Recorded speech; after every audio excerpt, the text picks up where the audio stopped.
What's up, everybody? Welcome to the Pick Six Podcast, CBS Sports Daily NFL Podcast. I'm Will Brinson. I'm your host. Today is Friday, September the 4th.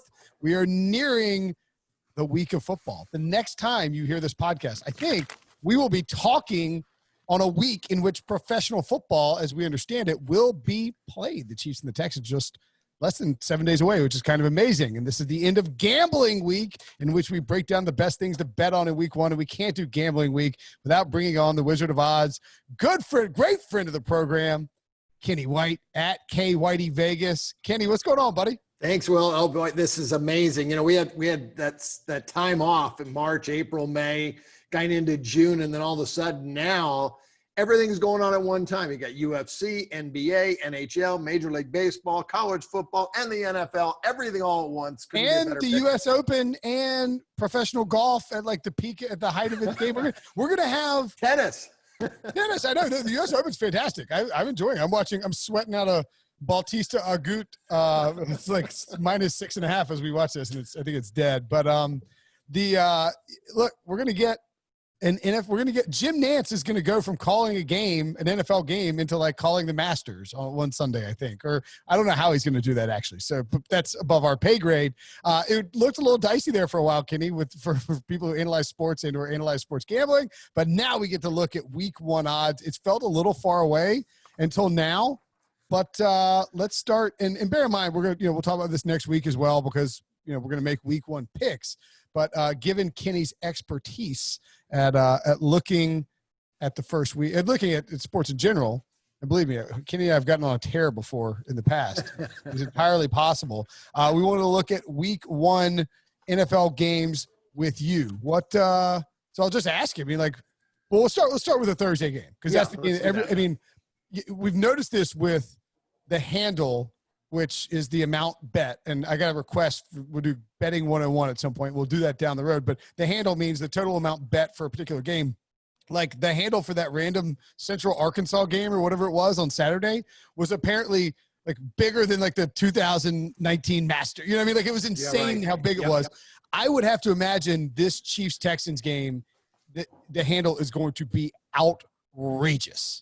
Yeah, I think that it will be one of the highest wagered NFL games the entire year. I think it'll be like a playoff game, that type of handle. Because you know what, you're right. That Central Arkansas game and Austin Peay, the handle was off the charts for an FCS game. That was amazing. Now these games, Will, the one thing that I'll tell you, working on so many different sports, I do have a lot of work still to catch up on. I know one NFL team. And it's maybe all of them have said by now, fans in the stands. I'm not sure. I know the Raiders here, because I'm in Vegas and I read the local newspaper. No fans at any of the Raider games all year right now, what they're saying. Not sure what's going to happen in Kansas City on Thursday night. I haven't read about it yet. Are they going to try to get some fans in the stands? I think it's going to be 20% max. They are going to try to get anywhere you go. I think the max you're going to look at is 20%, except for like Jerry Jones in October when he's jamming 100,000 in Cowboy Stadium. Yeah, for me, that's very little home field. Hey, it's school day here at home. Hey, I just got a text. From my teacher. It said, or she was texting. We get on this like group text thing with like the teachers and the virtual school.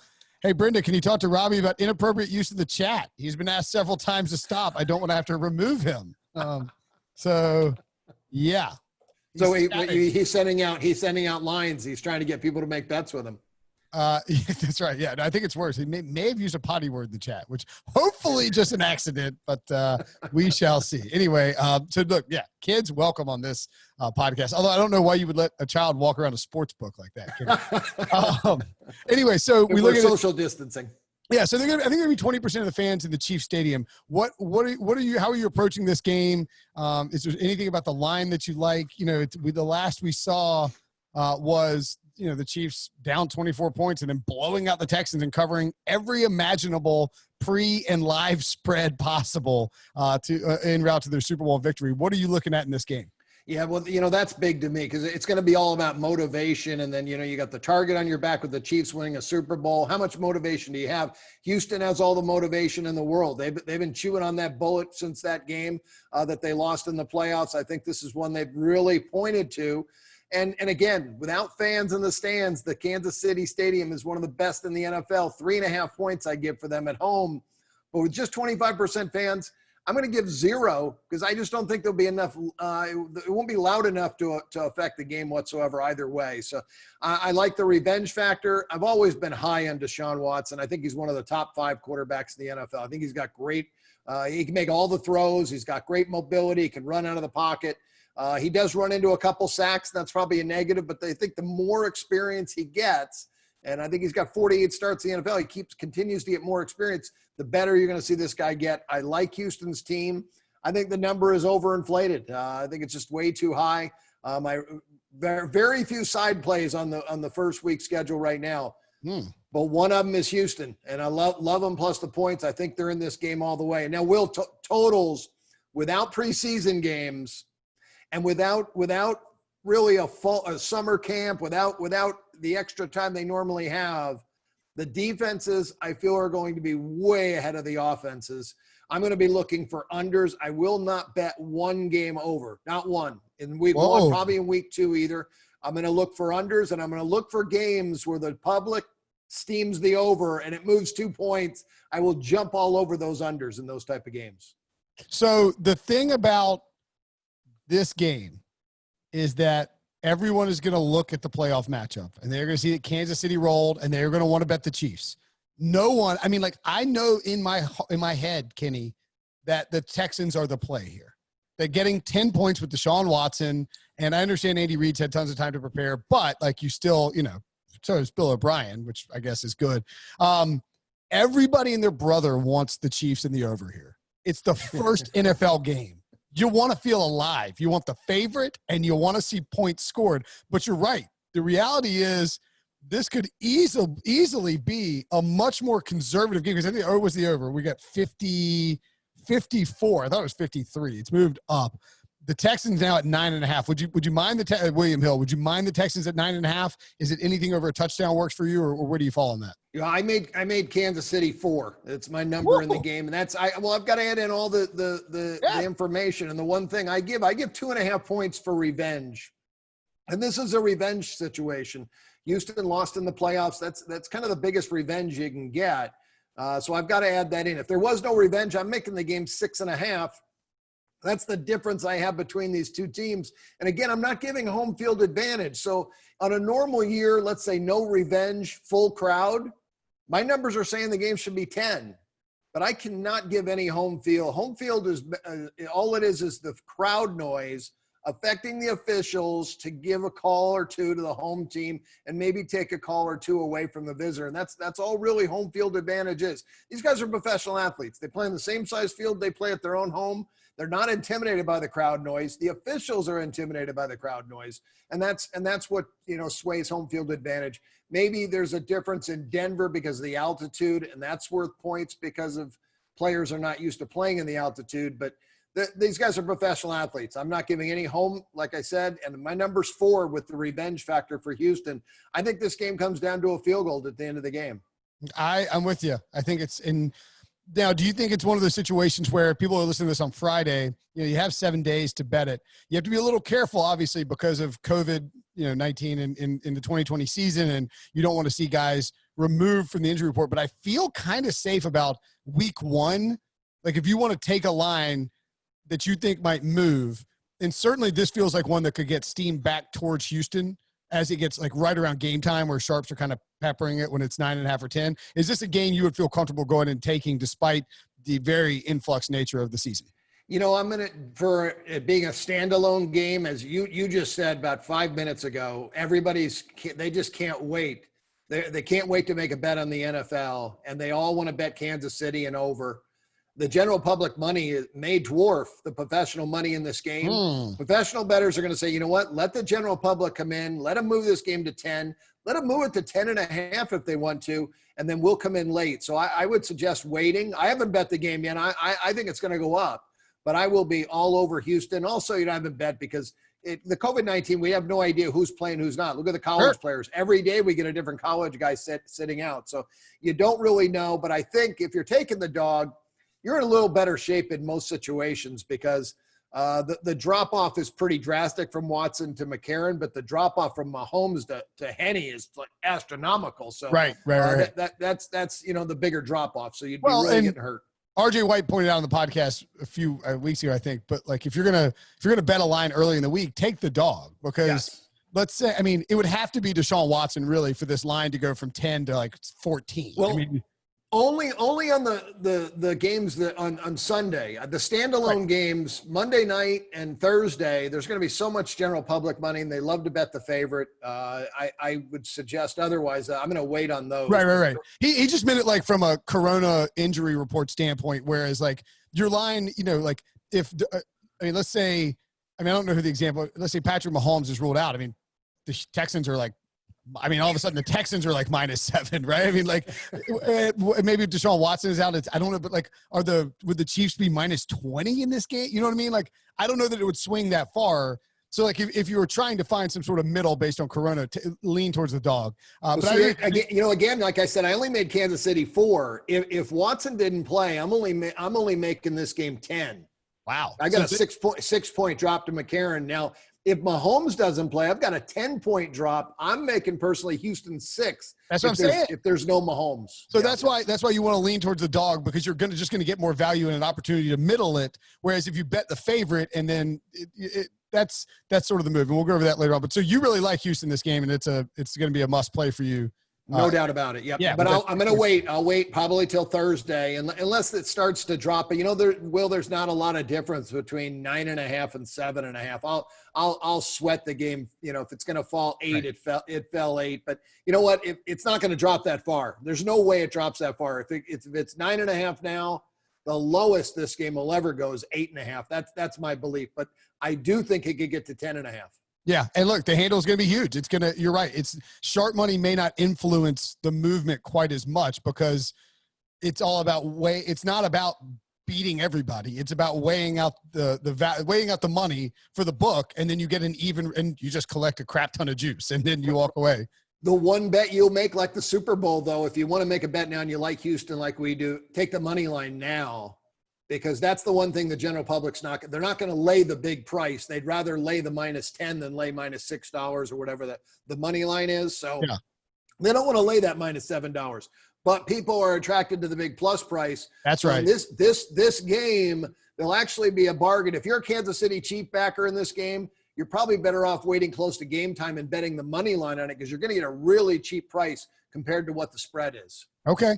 All right. Well, let's, you mentioned the standalone games. There's a couple of, obviously it's week 1. There's a couple of good ones on Sunday Night Football. Cowboys Rams.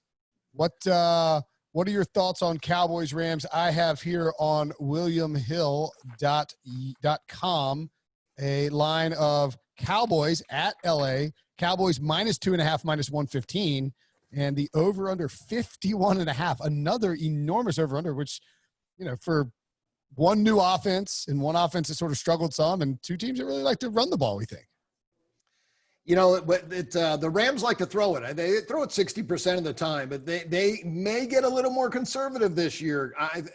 Well-coached football teams see what their opponents do, and the Rams saw last year the 49ers and I can't think of his name, McClanahan. What's his name? McVay.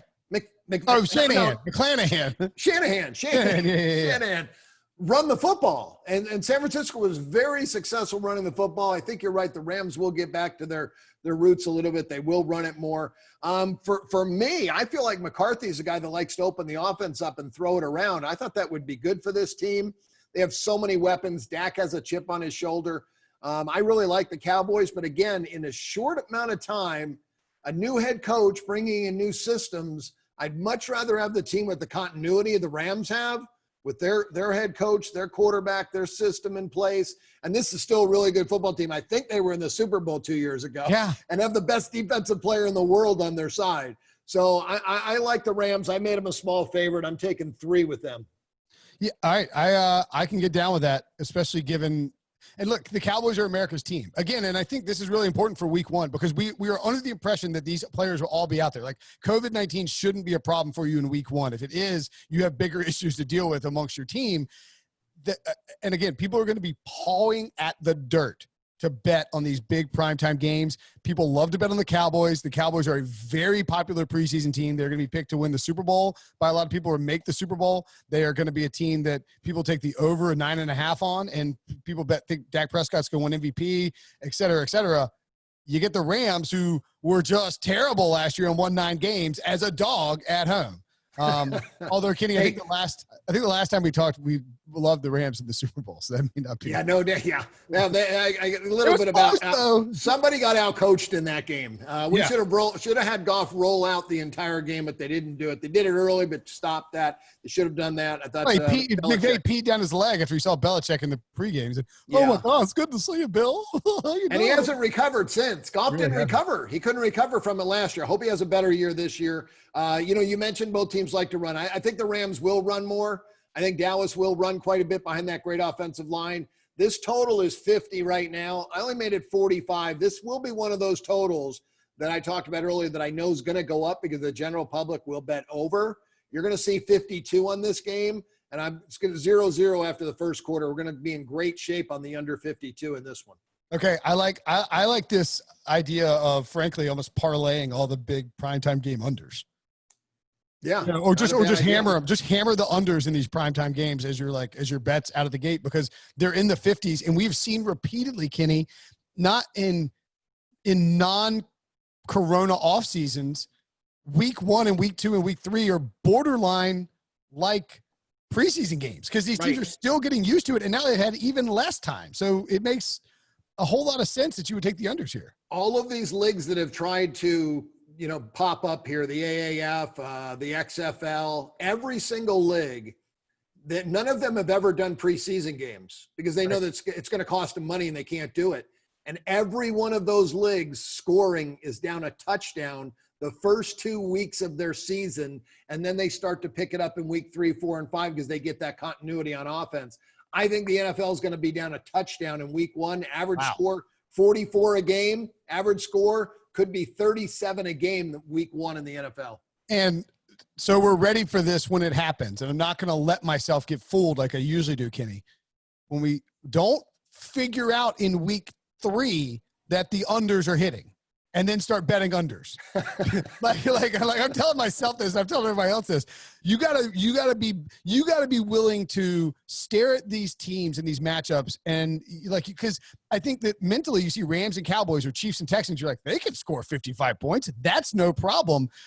You got to be willing to defy what seems logical in your brain. Take the under, do that for 2 weeks, and then when the books start cratering those numbers because people are hammering the unders in week 2, you go back and take some of the overs where it starts getting low, right? Exactly. Once the line starts to drop and now the average totals in the low 40s, and now the quarterback's got continuity with the receivers, and everybody's got a step. They're ahead of step. The defense is now equal to the offense. You're right. Then it's time to jump on the over. It's a small sample.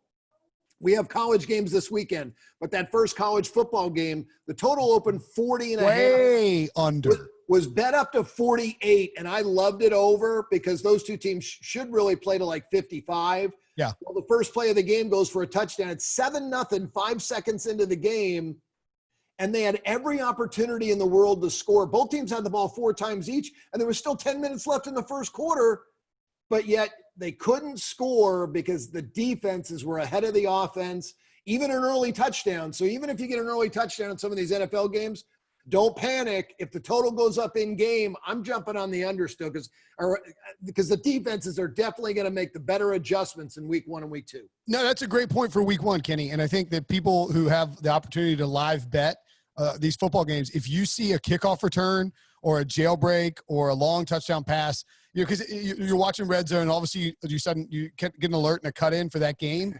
Dive on that game and bet the live under because there is a good chance that scoring is going to slow down. That's a fantastic point. Okay, so Monday night.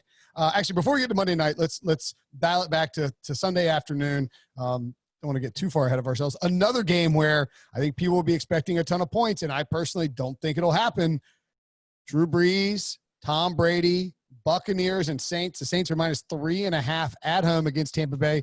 New Orleans has been bad against the spread, in the beginning of seasons for like the last 6 years, which is the weirdest thing because Sean Payton and Drew Brees should be prepared. The over under 49.5. I feel like that may have dipped a little bit. Are you sort of on the same boat here where it's time for an under with two pretty good defenses that should be ahead, especially with Tom Brady learning a new system?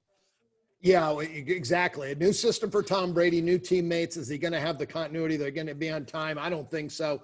It's going to take a couple games for him to get that system down. New Orleans, I really feel like Sean Payton last year had to throw it a little more than he wanted to. But the 2 previous years, this team was known as a running football team. They wanted to run the football, protect Drew Brees, and I think they're going to try to go back to that as well. So the total's not high enough for me right now. 49.5, I believe it is. I'd like to see it go up a little bit because these are 2 good offenses. You never know with Tom Brady and Drew Brees. Hate to go under, but again, if the general public wants to bet this up 2 points, 2.5 points, I will be more than glad to be on the sportsbook side of this total. Okay, let me ask you too, Kenny, on this number. So 49.5. There are a lot of key numbers in football when you're betting. 3, we're talking about the point spread. 3, but field goal, obviously. 7, touchdown, etc. For the over-under, there are obviously a bunch of key numbers as well. 49 being one. For the math majors out there, 7 times 7, a very important number. That's 7 touchdowns. Is it still a key number, 49, given what we've seen with extra point inconsistency and teams willing to go for 2? Have you altered your key numbers at all for those totals? Yeah, 45 and 46, 44, 45, 46. Those are the target numbers that land the most. 48 is a big number now, and obviously you're right, 7 touchdowns, 49. 1 missed extra point puts you on 48. So 48 has been a key number. 49 still up there. I think it's about 5% of games will fall 49. 50, 51. There's quite a few. 42, 43 in that range. They're all pretty key, but 44 and 45, those are the 2 big ones. Okay, and so guys listening, ladies, guys, whoever's listening, when you're betting those numbers, if you see 44.5, maybe buy a half a point, et cetera, et cetera. You don't want to take the 45 under or 44.5 under. Right. Conversely, you don't want to take the 45.5 over. And believe, obviously, Vegas knows this. So try to get as many key numbers working for you, basically. And, right. Yep. Exactly. Wait it out. Okay, so what are there any other games that stand out to you from the Sunday slate? Just in turn, and it could be anything, whether it's a total. We've got a bunch of, doesn't feel like there's a bunch of dogs. There's a bunch of big dogs. Yeah, one total I'm looking at. One total that I really like: the Jets and Bills under. It's only 40. It's a low one, but that Bills defense is for real. They're that good.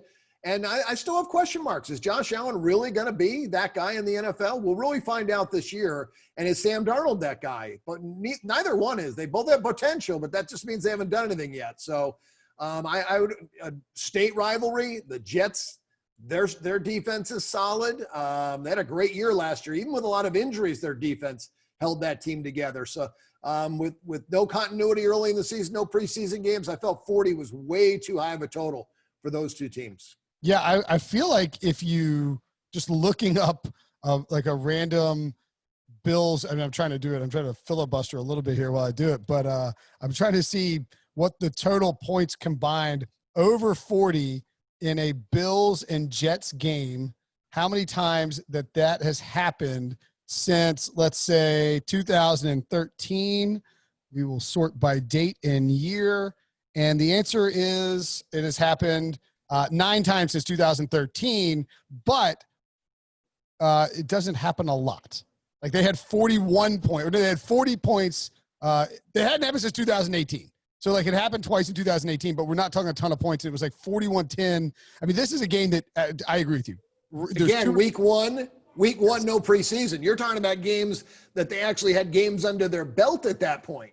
Yeah, exactly. Well, and then 2 of these games on this list have hit exactly on 40, and then one has hit at 41. So you're talking about a very good number. 2 teams are going to be conservative. The Jets are not going to take shots down the field. Rashad Perryman's their only deep threat, and he's a new addition. And good luck getting past that Bills secondary. And I think they will want to be careful with Sam Darnold and dink and dunk as much as possible. And the Bills, we know, might take some shots with Stephon Diggs to ease him in, but are more likely going to be pretty conservative, I think, on offense because that's just sort of who they are, and they probably believe they can win this game 19-7 with their defense. Anything else? What do you think I'm going to do with Tyrod Taylor versus Joe Burrow? I think you're going to slam the Bengals, right? I do. Actually, I do. I do like Bengals money line. Yeah, I like the Bengals in the game. Chargers, I'm way down on the Chargers. I do like the Bengals defense. I think the Bengals defense is as good as the Chargers defense. So, wow. But I like it under. I like it under. I like the game under with those two quarterbacks. Got a rookie quarterback, and Tyrod Taylor hasn't played in 3 years. Right. He really was never a guy that really could put up big points, and he doesn't turn the ball over. Anthony Lynn's whole thing for this season is going to be slow, methodical, run with Tyrod Taylor, open up the read option. He doesn't want to break long runs. No. He wants to melt the clock. And now that they lose Derwin James, which obviously hurts their defense. It's still a very good defense, and I don't think that the Bengals are going to take a bunch of shots. Zach Taylor wants to craft in week 1 a winning game plan that makes Joe Burrow comfortable and gives him easy reads. He's not going to ask him to stuff, what was it? Is it Jerry Jones or somebody likes to say stuff it in the turkey hole? Is it Troy Aikman? He's not going to ask Joe Burrow to stuff it in the turkey hole 17 times on Sunday. I don't think. Exactly right. That's why I was going down that path with those two quarterbacks. Both coaches will try to keep their quarterbacks in a position to be successful. They're not going to put them in positions where they're not ready for yet in week 1. So yeah, I think it'll be a very conservative game plan by both offenses. Does travel play a factor for you at all in week 1? I know the people are high on the Raiders -2.5. Going to Carolina. I've just seen people talk about that a lot. I actually think that game is a sneaky over game because the defenses are bad, but it's at 47.5. I tend to sort of like Carolina here despite all the inconsistency just because it feels like John Gruden, morning time, East Coast, Derek Carr doesn't play there well. Am I crazy for feeling that way? The one thing we really have to follow in pro sports now is there's no nightlife. No. So really morning time games may not be that big a deal because no one's going out to the bars 3, 4, 5 in the morning. Yeah.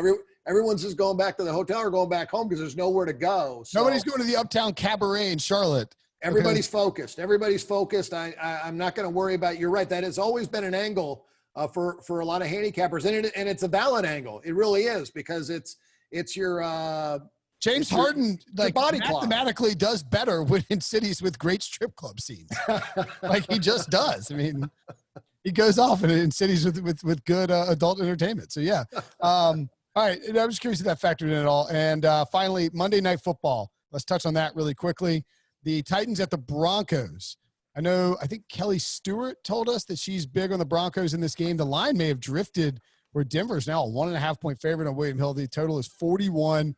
Two pretty methodical teams here, I think, Kenny, in terms of how they want to operate. People are high on the Broncos and how aggressive they'll be on offense. And that trendy Broncos thing scares me a little bit.